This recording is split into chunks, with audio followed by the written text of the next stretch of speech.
लोक तुम्हाला कितीही वेळा नाकारतील, पण एक दिवस तुमचं काम त्यांना तुमचं नाव लक्षात ठेवायला भाग पाडेल.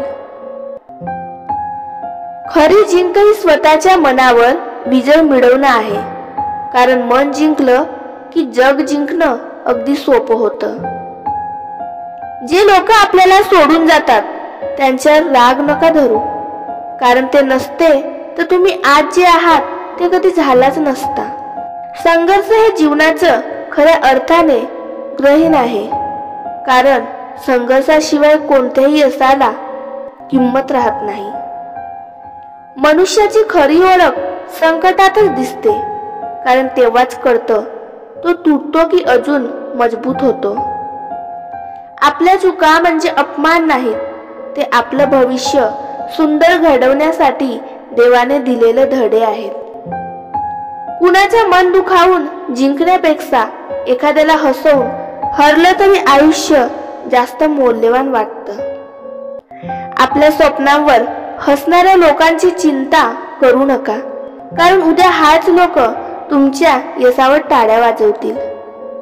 खरं नातं स्पष्टीकरण मागत नाही, ते विश्वासावर उभं असतं. दुःख हे आपले शत्रू नसतात, ती तर आपल्या मनाला अधिक शक्तिवान बनवतात. अपयशानं घाबरून थांबणं म्हणजे स्वतःच्या आयुष्याला नाकारण्यासारखं आहे.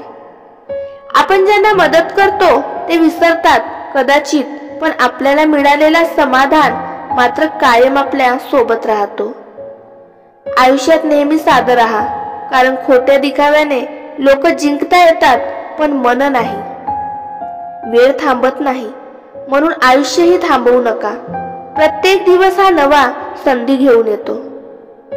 खरं सुख हे मोठं घर, मोठी गाडी यात नाही, तर आपल्या जवळच्या लोकांच्या हास्यात आणि त्यांच्यासोबत घालवलेल्या क्षणात आहे. मनुष्याने नेहमी स्वतःशी प्रामाणिक राहावं, कारण स्वतःला खोटं दाखवणं हीच सर्वात मोठी हार आहे. आपल्या आयुष्यातील प्रत्येक लढाई देवाचे एक वरदान असतं, कारण ती आपल्याला आपल्या खरी ताकद दाखवते. माफ करणं हे कमकुवतपणाचं चिन्ह नाही, तर माफ करणं हीच खऱ्या ताकदीची ओळख आहे.